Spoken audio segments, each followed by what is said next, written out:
അകത്തെ ശബ്ദം കേട്ട് പുറത്തുനിന്നും വാതിലിൽ മുട്ടാൻ തുടങ്ങി. ആദ്യം അതൊന്നും ശ്രദ്ധിക്കുന്നുണ്ടായിരുന്നില്ല. ഫോണില്ലേ കയ്യിൽ, വിളിച്ചു നോക്ക് അവനെ. ഷബാന വെപ്രാളത്തിൽ അമാനെ വിളിച്ചു. മോനെ അമ്മി, നീ എവിടെയാ? അറിയില്ലുമ്മ, ഇവിടെ ഒരുപാട് പേരുണ്ട്, അവരെന്നെ ഉപദ്രവിക്കുന്നു ഉമ്മ, എനിക്ക് പേടിയാകുന്നു. മോനെ എൻ്റെ. അത്രയും ആയപ്പോഴേക്കും ആദി ആ ഫോൺ പിടിച്ചു വാങ്ങി. ഡാ, അരമണിക്കൂറിനുള്ളിൽ എൻ്റെ കോളൊന്നും വന്നില്ലെങ്കിൽ പിന്നെ അവൻ ജീവനോടെ വേണ്ട, കൊന്നുകളഞ്ഞേക്ക്. അതും പറഞ്ഞ് അവൾ ആ ഫോൺ കട്ട് ചെയ്തു. നിനക്ക് തന്ന സമയം എത്രയാണെന്ന് മനസ്സിലായല്ലോ. ഈ സമയത്തിനുള്ളിൽ എൻ്റെ ചെക്കൻ ഒരു കുഴപ്പവും കൂടാതെ ഇവിടെ എത്തിയിരിക്കണം. അപ്പോഴേക്കും വാതിൽ തല്ലിപ്പൊളിച്ച് എല്ലാവരും അകത്തേക്ക് വന്നു. രക്തത്തിൽ കുളിച്ചു കിടക്കുന്ന നിയാസിനെ കണ്ട് അവർ ഞെട്ടി. അനങ്ങാതെ കിടക്കുന്നവനെ ആരൊക്കെയോ ചേർന്ന് തിരിച്ചു കിടത്തി. തലയിൽ നിന്നും ചോര നിലത്താകെ പടർന്നിരുന്നു. ഷാ വേഗം ഹംദിനെ വിളിച്ചു. ആദ്യം ഒരു കൊലപാതകിയാവരുതെന്ന് അവർ ഒരുപാട് ആഗ്രഹിച്ചിരുന്നു. ഹംദ് വന്ന് അവൻ്റെ മിടുപ്പ് നോക്കി. വേഗം ഹോസ്പിറ്റലിലേക്ക് ഷിഫ്റ്റ് ചെയ്തു. ഹക്കീം ദേഷ്യത്തിൽ ആദിയുടെ അടുത്തേക്ക് വന്നു. എന്താ നീ ചെയ്തത്? നിയമം കയ്യിലെടുക്കരുതെന്ന് നിന്നോട് ഞാൻ മുൻപും പറഞ്ഞിട്ടുള്ളതാണ്. അവനെന്തെങ്കിലും പറ്റിയിരുന്നുവെങ്കിൽ. അവളുടെ രണ്ട് കൈയും പിടിച്ചു കുലുക്കിയാണ് അവനത് പറഞ്ഞത്. ആദി ഒരു കൂസലുമില്ലാതെ ആ കൈ തട്ടിമാറ്റി. അബിയുടെ കാര്യത്തിൽ അവൾ ധിക്കാരിയും അനുസരണയില്ലാത്തവളുമാണെന്ന് അറിയാവുന്ന ഹക്കീമിന് അവളുടെ ആ ഭാവം പുതുമയായിരുന്നില്ല. ആദിയുടെ കണ്ണുകൾ അപ്പോഴും ഷബാനയിൽ തന്നെയായിരുന്നു. അവൾ വേഗം ചെന്ന് ഹംദിൻ്റെ കൈ പിടിച്ചു. ഇക്ക, നമ്മുടെ മോൻ അമൻ അവളുടെ കയ്യിലാണ്, ഞാനൊന്നും ചെയ്തിട്ടില്ല എന്ന് പറഞ്ഞിട്ട് അവൾ വിശ്വസിക്കുന്നില്ല. എൻ്റെ മോനെ അവൾ കൊല്ലും, അവനെ രക്ഷിക്കൂ, തരാൻ പറ അവനെ. ഷബാന പറയുന്നത് കേട്ട് ഇതൊക്കെ എപ്പോ എന്ന ഭാവത്തിൽ നിൽക്കുകയാണ് എല്ലാവരും.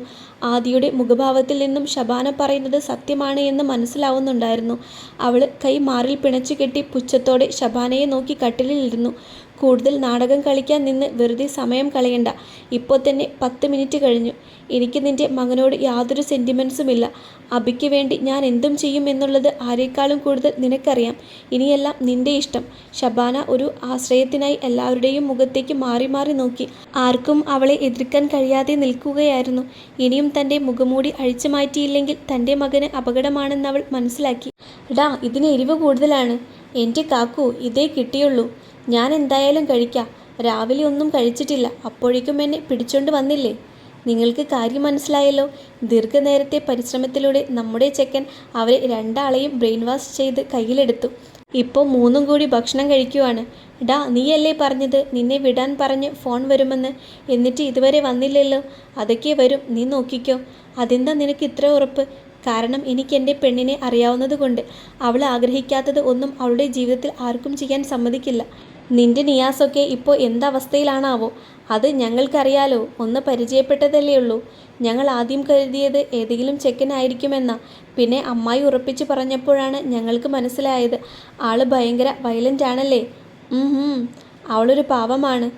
ആരോടും ദേഷ്യപ്പെടില്ല, ആരെയും ബുദ്ധിമുട്ടിക്കില്ല, ആരെയും വേദനിപ്പിക്കില്ല. എല്ലാവരോടും സ്നേഹം മാത്രം. എനിക്ക് വേദനിക്കുന്നത് വരെ. എനിക്ക് വേദനിച്ചാൽ അല്ലെങ്കിൽ ആരെങ്കിലും അതിന് ശ്രമിച്ചാൽ അപ്പോൾ മാത്രം അവൾക്ക് ദേഷ്യം വരും. അത് പറയുമ്പോൾ അബിയുടെ ചുണ്ടിൽ നിറഞ്ഞ ഒരു പുഞ്ചിരി വിരിഞ്ഞു.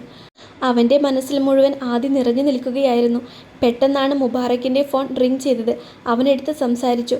അപ്പുറത്തു നിന്നും പറയുന്നത് കേട്ട് അവൻ അതിശയത്തോടെ അബിയെ നോക്കി.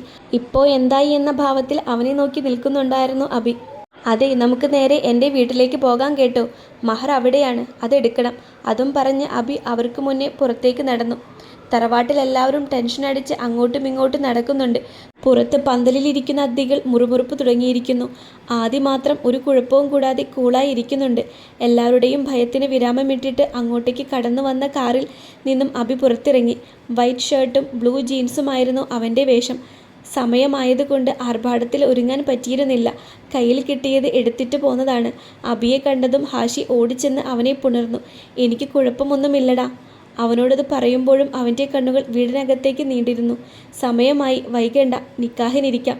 കാസിംകോയ പറഞ്ഞതും അബി കണ്ണുകൾ പിൻവലിച്ച് അവരുടെ കൂടെ സ്റ്റേജിലേക്ക് പോയി. വീടിനകത്ത് നിന്നും ജനലിലൂടെ നിക്കാഹ് നടക്കുന്നത് ആദ്യം നോക്കി നിന്നു. വാപ്പിയുടെ കൈ പിടിച്ച് മഹറിന് പകരമായി അബി തന്നെ സ്വന്തമാക്കുന്നത് കണ്ട് സന്തോഷം കൊണ്ട് അവളുടെ കണ്ണിൽ നിന്നും ഒരു തുള്ളി താഴേക്ക് പതിച്ചു. എല്ലാം ഒരു കുഴപ്പവും കൂടാതെ നടന്നില്ലേ? ഇനി എൻ്റെ മോനെ എനിക്ക് താ. ഞാൻ പറഞ്ഞിട്ടുണ്ട്, അവൻ ഇപ്പോൾ വരും. പുറകിൽ നിന്നുള്ള ഷബാനയുടെ ശബ്ദത്തിന് അവൾ തിരിഞ്ഞു നോക്കാതെ തന്നെ മറുപടി പറഞ്ഞു. ഷബാന പുറത്തേക്ക് പോവാനായി തിരിഞ്ഞതും, ഒന്നവിടെ നിന്നേ. ആദി ഷബാനയുടെ കവളിലേക്ക് ആഞ്ഞടിച്ചു. ഷബാനയ്ക്ക് കവൾ പൊള്ളി അടയിരുന്നത് പോലെ തോന്നി. മുന്നിൽ നിന്ന് കൈ കുടയുന്ന അവളെ കണ്ട് ഭയത്തോടെ നോക്കി. ഇനി എനിക്കൊരവസരം കിട്ടിയില്ലെങ്കിലോ എന്ന് കരുതിയാ? ഇനി ചെല്ല്. ഷബാന പോയതും ആദിയുടെ ഉമ്മ അങ്ങോട്ടേക്ക് വന്നു. നിക്കാഹ് കഴിഞ്ഞു, നിന്നെ പുറത്തേക്ക് വിളിക്കുന്നുണ്ട്. ഹനയും മെഹരിയും കൂടി ആദിയെ പുറത്തേക്ക് കൊണ്ടുവന്നു. പീച്ച് ആൻഡ് ഗോൾഡ് ലെഹങ്കയിൽ രാജകുമാരിയെ പോലെ വരുന്ന തൻ്റെ പെണ്ണിനെ കണ്ടതും സന്തോഷം കൊണ്ട് അവൻ്റെ കണ്ണ് നിറഞ്ഞു. തൻ്റെ വെപ്രാളം മറയ്ക്കാനായി അവൻ ശ്വാസം ആഞ്ഞു വലിച്ച് വായിലൂടെ പുറത്തേക്കൂതി. കൈകൾ കൂട്ടിത്തിരുമ്മി. ആദി അടുത്തേക്ക് വരും തോറും അബി ഹാഷിയുടെ കയ്യിൽ പിടിമുറുക്കി. വശ്യമായ ചിരിയോടെ തന്നിലേക്ക് അടുക്കുന്നവളെ നെഞ്ചോട് അടുക്കിപ്പിടിച്ച് വരിഞ്ഞു മുറുക്കാൻ തോന്നി അവന്. തൻ്റെ വർഷങ്ങളുടെ കാത്തിരിപ്പ്, തൻ്റെ പ്രണയം, തൻ്റെ ജീവിക്കാനുള്ള പ്രേരണ, തൻ്റെ ആദി.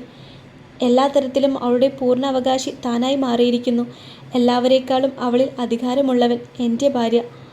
അബി അവൻ്റെ മനസ്സിൽ അത് തന്നെ പറഞ്ഞുകൊണ്ടിരുന്നു. ആദി സ്റ്റേജിലേക്ക് കയറി അവൻ്റെ മുന്നിൽ വന്ന് നിന്നു. സ്വയം മറന്ന് തന്നെ നോക്കി നിൽക്കുന്നവൻ്റെ കൈത്തണ്ടയിൽ അവൾ ചെറുതായി ഒന്ന് തട്ടി. സ്വബോധത്തിലേക്ക് വന്ന അവൻ അവളെ ഒന്ന് പുണരാനായി ആഞ്ഞതും ഷാ അവൻ്റെ ഷർട്ടിൽ പിടിച്ച് പുറകോട്ട് വലിച്ചു. അബി അവനെ കണ്ണു കൂർപ്പിച്ചു നോക്കി.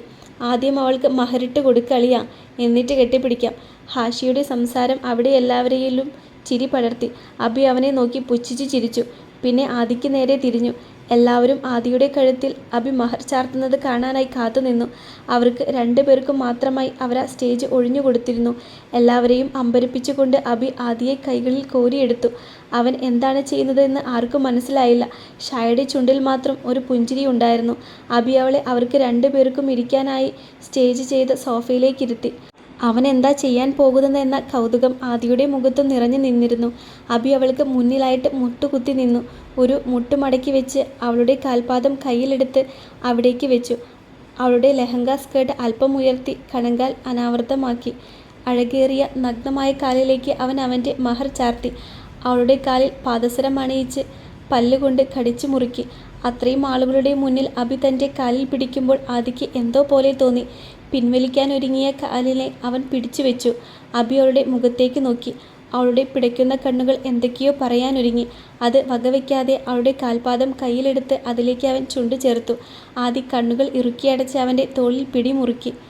മറുകാലിലും അവൻ്റെ കൈകളും ചുണ്ടും പതിയുന്നത് അവൾ അറിയുന്നുണ്ടായിരുന്നു.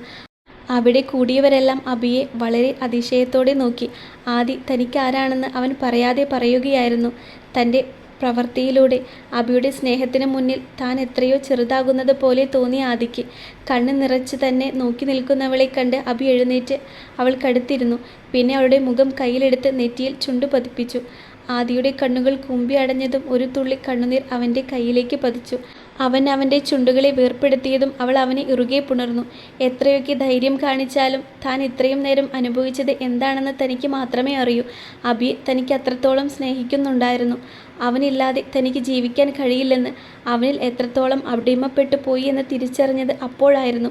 ആദി തൻ്റെ ഭയവും സങ്കടവും എല്ലാം അബിയുടെ തോളിൽ ഇറക്കി വെക്കുന്നത് അവളുടെ കുടുംബവും അത്ഭുതത്തോടെ നോക്കി നിന്നു.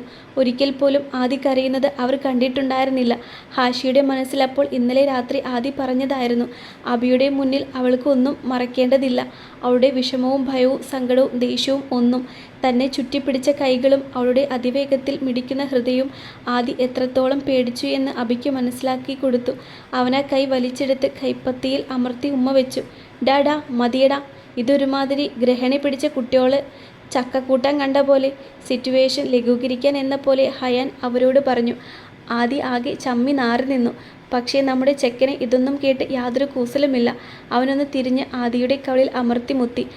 അവരെല്ലാവരും നോക്കി പുച്ഛിച്ചു. അതോടെ വീണ്ടും അവിടെ ചിരിയലകൾ ഉയർന്നു. അകത്തെ ആഘോഷങ്ങളിൽ നിന്നെല്ലാം മാറി ഷബാന പുറത്തു വന്ന് വഴിയിലേക്ക് നോക്കി നിന്നു. അവിടേക്ക് ആരുടെയോ ബൈക്കിൽ അമൻ വന്നിറങ്ങി. അവൾ വേഗം അവനടുത്തേക്ക് ഓടിച്ചെന്നു. നിനക്ക് എന്തെങ്കിലും പറ്റിയോ ആമി?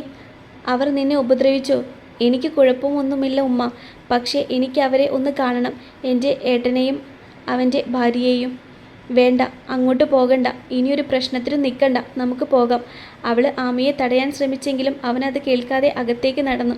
അകത്ത് ഓരോരുത്തരായി അബിയെയും ആദിയെയും ആശംസിക്കുകയായിരുന്നു. അമ്മൻ അവരുടെ അടുത്തേക്ക് വന്നതും പെട്ടെന്ന് അവിടെ നിശബ്ദമായി. അവൻ സ്റ്റേജിലേക്ക് കയറി വന്ന് ആദിയുടെ മുന്നിൽ നിന്നു. ആദിയുടെ ചുണ്ടിൽ പതിയെ ഒരു ചിരി വിടർന്നു. അത് അമനിലേക്കും പടർന്നു. ആദി അവനെ കെട്ടിപ്പിടിച്ചുകൊണ്ട് പറഞ്ഞു, താങ്ക് യു പാർട്ട്ണർ.